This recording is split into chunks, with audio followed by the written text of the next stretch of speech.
I'm a 35-year-old professional working in higher education. I work at a university in Boston doing communications work. I live with my partner and my 7-year-old in a suburb of Boston, where we're very active in the community and very involved in parenting. The human body. And Michael traced you? Is this actually your This is you? outline? Lie on it, I want to see. Prove it to me.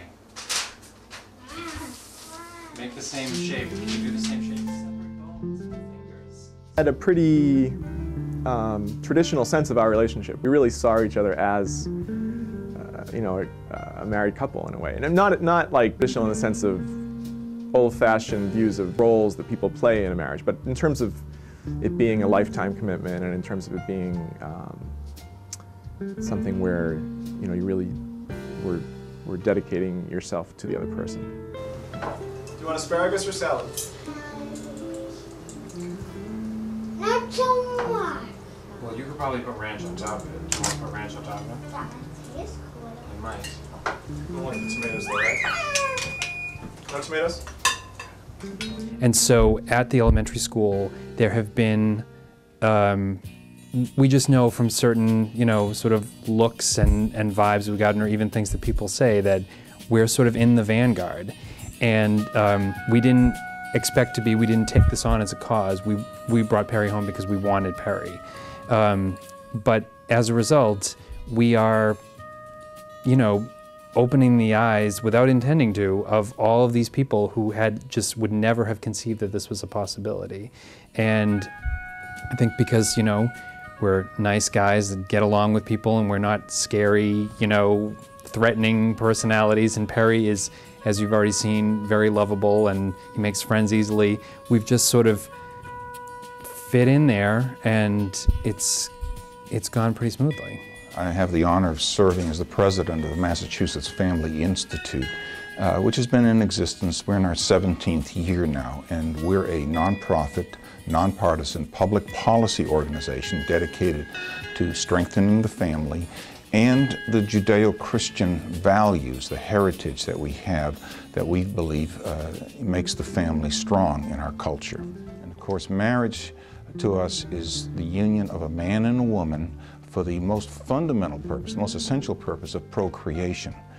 That is the single best institution in which to procreate, to create children and to nurture them for their adulthood and their contribution to society.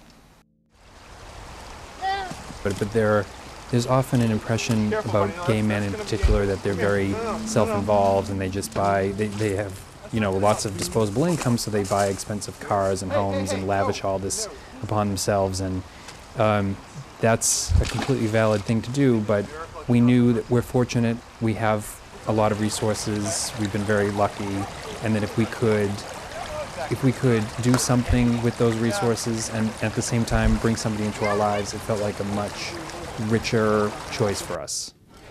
So that's the only one. Daddy, this bit.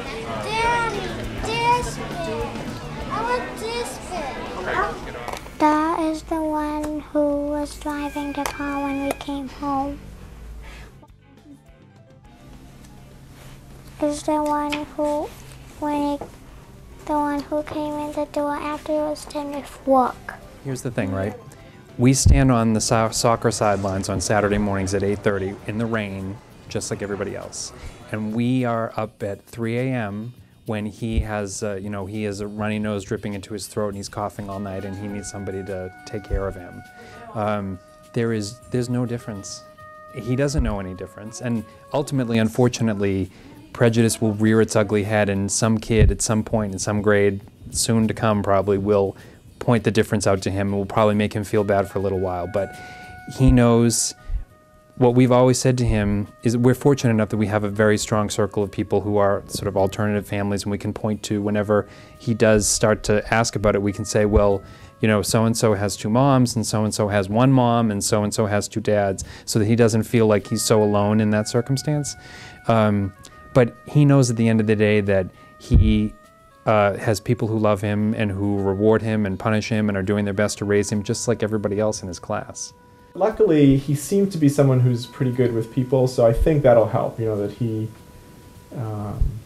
seems able to, like, he has gotten a little bit of sort of questions from kids, you know, about his family already, and he has dealt really well with them, so I'm hoping that the kind of person he is, he'll be able to deal with whatever he faces. But then he can also do it in a much more sophisticated way. Even in first grade, we were blown away by this.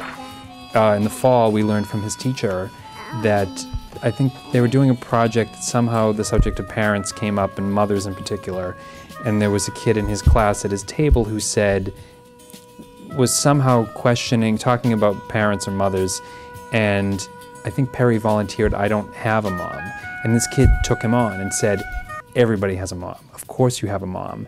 And Perry's answer, which was so sophisticated for a first grader, was, "Would you like me to explain to you where I'm from?" Because, and in saying that, he's offering up, I have a different story. I do have a birth mother, but she's far away, and instead I have a different story. It's a very sophisticated approach for a then 6-year-old to take. So he's a smart cookie. First of all, this experiment in same-sex couples raising children has only been going on for a nanosecond of time compared to the whole human experience in human history. The data is extremely small and extremely limited in terms of trying to show what the results are of children being raised by same-sex couples. So to say that there is no difference it may be a personal opinion by a particular couple, but there's no scientific analysis yet that has really shown that to be true. In fact, preliminary evidence shows that children raised by same-sex couples are more inclined towards homosexuality. Why am I surprised at that? There's also more of and again, this is limited evidence, but there is more evidence of early sexual involvement of this child, of sexual experimentation. It's a little frustrating because there's that's the one sort of cudgel that the critics have, because it's really just now in the last 10 years or so that gay families have started to exist. I mean, there always have been some, but with adoption and all these more options available to folks. And so these sort of Neanderthal critics who make these claims, the one thing that they can say, because they can't be refuted yet, is, well, these kids are going to be damaged long term. And what can you say? Because they're still small. But the trick is that I will challenge anybody, 15 years from now when Perry is an adult, to be able to tell me that he is anything less than an exceptional, wonderful member of society, and to be able to point him out from a group of, of other kids and say he was the one who was raised by the gay parents. It will not happen. It just won't.